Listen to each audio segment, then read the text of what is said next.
2016 Woman of Influence, the one, the only, Mimi Siegel.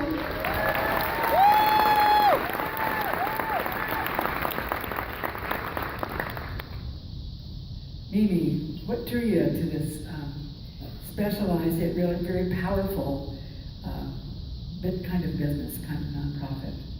It's a very personal journey and mission for me. When my husband and I gave birth to a 2.5-pound daughter, we had just moved to North Carolina. He was an intern, and so his schedule was 36 hours on and awake and 12 off. And when we sought help, there was none. So when we came to Seattle, to this area, and there was an opening for an executive director of an agency that would solve that problem, I was in. Let me tell you what keeps me there. Tonight, just in this crowd, probably 12 people have approached me and said, my child was served at Kindering, and I thank you.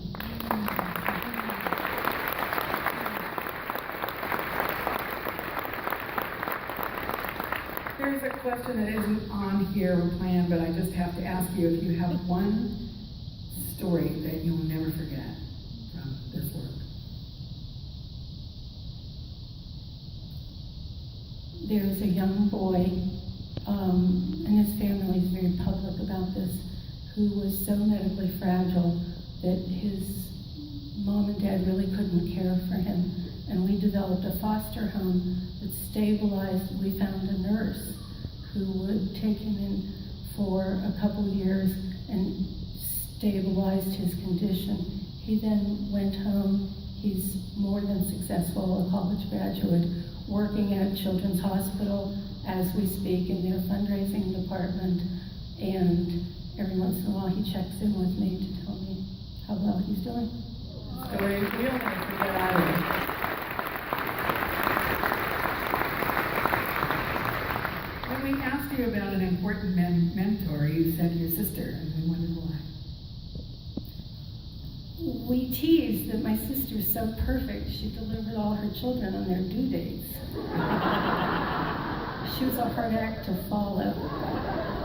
Blonde hair, blue eyes, 7 years my senior, always very affirming, and very charming, very witty, but passionate about academia.